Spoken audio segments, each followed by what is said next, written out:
कृष्णाय वासुदेवाय हरये परमात्मने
बियो सुरसेन रायजोनि माधुरा, जेराव उग्रसेन मुंनि सासे राजाया गावनि फोरजाफोरजों आलो गोजोनै रायजो खुंबोदोंमोन। नाथाय कान्छा मुंनि फिसाज्लाया गावनि बिफाखौ इनाय अनागार खालामनानै गाव राजा जानायनि सिमांखौ जेब्लायबो सुजुदोंमोन। बेनिखायनो बियो गावनि फोरजाफोरखौ जेब्लायबो आलाय सिलाय खालामनानै जिउ फोजोबबोदोंमोन, जेराव बियो गावनि बिफा उग्रसेनखौबो जेलाव सोनानै दोनदोंमोन आरो गाव सुरसेन रायजोनि राजा जादोंमोन।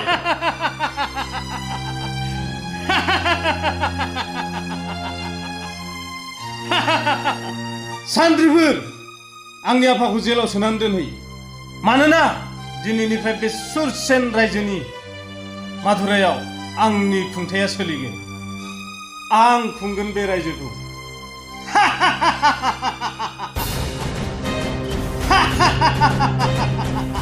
कान्छा, नों आंनि फिसा।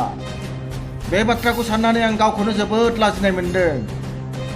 नाय, नोंनि बेबायदि उदखारिनि थाखायनो सानसे नों नरकपुरियाव खामग्लिनांगोन। नोंनि बेबायदि उदखारिनि थाखायनो माब्लाबाबो बारग'नाय नङा। नोंनि फाफा बांबाय फिसा।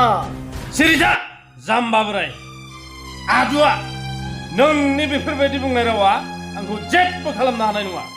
मानोना आं बे रायजोनि सासे बोलो आरो सोलोगोरा राजा।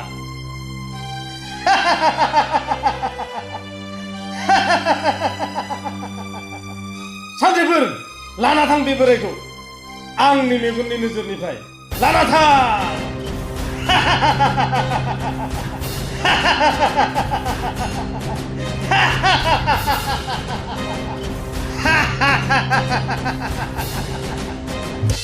हे ब्रह्मदेव आरो श्री कृष्ण, नोंथांमोना मिथिगौ ना दासान्दि मैदपुरीनि सुसिन रायजोआव उदखारिफोरनि गाग्लोबनाया सानफा एफा बांबोगासिनो दं। बेनिखायनो नोंथांमोना माबा मोनसे खालामदो। जागोन। हे श्री कृष्ण, दायो नोंथाङा बे बुहुमखौ उदखारिफोरनि आखाइनिफ्राय बासायनो थाखाय 8थि खेबनि थाखाय अबतार लानायनि समा सफैबाय। जागोन ब्रह्मदेव, आं बुहुमखौ उसुरफोरनि उदखारनिफ्राय बासायनो थाखाय आं सासे मानसिनि अबतार लानानै गंसे नखराव जोनोम जागोन। नाथाय राजा कान्छाया गावनि बिनानाव देबकीखौ जोबोर अनोमोन आरो बिखौ वासुदेव मुंनि सासे राजाजों हाबानि थाखाय थि तारिख लादोंमोन। आंनि अनसुलि बिनानाव देबकी, नों आंखौ गाबोन नागारनानै थांसिगोन। बेनिखायनो आं नोंखौ जोबोद गोसोखांगोन बिनानाव। आरो अखानायै बिसोर सानैनि जुलियाबो जानानै थाङो। वासुदेव, आं आंनि बिनानाव देबकीखौ जोबोर अनो। बिनिखायनो आं गावनो नोंसोरखौ नोंसिनि न'सिम दोननानै फैगोन। आरो जेब्ला बिनानाव देबकि आरो बासुदेबखौ लानानै लामा ससे मोनहैदोंमोन अब्लानो खोनासं राजा कान्छा, नों जाय बिनानावखौ लानानै थांगासिनो दङ बै बिनानावनि गोरबोआव जोनोम मोननाय 8थि फिसाज्लायानो नोंनि जिउखौ फोजोबगोन। अब्लाथ' आं बासुदेबनि जिउखौनो लानांगोन।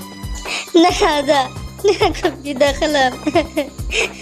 थिग दं, बिदिब्ला नोंसोर सानैखौबो आंनि जोबथेसालियाव जोबनानै दोननाय जागोन।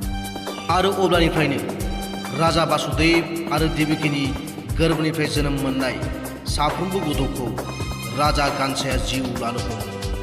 नाथाय 8थि खेबाव भगबान श्रीकृष्णआ देबकिनि गोरबोआव अबतार लानानै जोनोम जाफैयो।